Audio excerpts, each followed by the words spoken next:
اینک برادران و خواهران عزیز، در بهترین ایام سال، در بهترین روزهای سال قرار داریم. روزهایی که در آن یک عمل خیر و صالح کردن از روی اجر و ثواب بزرگتر و در نزد پروردگار محبوب ترین عمل به شمار می رود.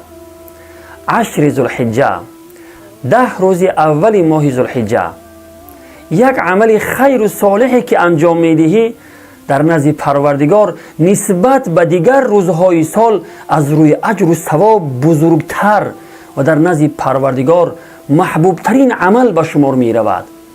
پس در این ایام از عملهای خیر و صالح هر قدری که می توانی بیشتر انجام بده. جناب رسول الله صلی الله علیه و سلم می فرمایند هیچ عمل از روی اجر و ثواب بزرگتر و در نزد پروردگار محبوبتر از عمل صالح کردن در این 10 روز نیست. یعنی نسبت به دیگر روزهای سال یک عمل خیر و صالحی که در این 10 روز اول ماه ذوالحجه انجام میگیرد از روی اجر و ثواب بزرگتر و در نزد پروردگار محبوب ترین عمل به شمار می رود.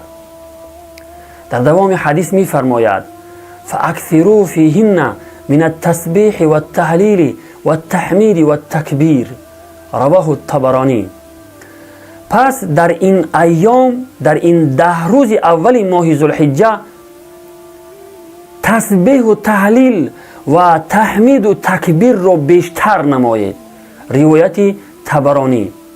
مراد از تکبیر، مراد از تسبیح سبحان الله گفتن و از تهلیل لا اله الا الله و از تحمید الحمدلله و از تکبیر الله اکبر گفتن است. برادران و خواهران عزیز، این روزهایی که ما گفتیم 10 روز اول ماه ذوالحجه بهترین ایام سال هستند.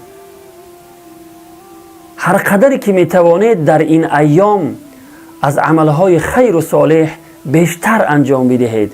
این روزها را غنیمت بدانید. و السلام علیکم و رحمت الله و برکاته.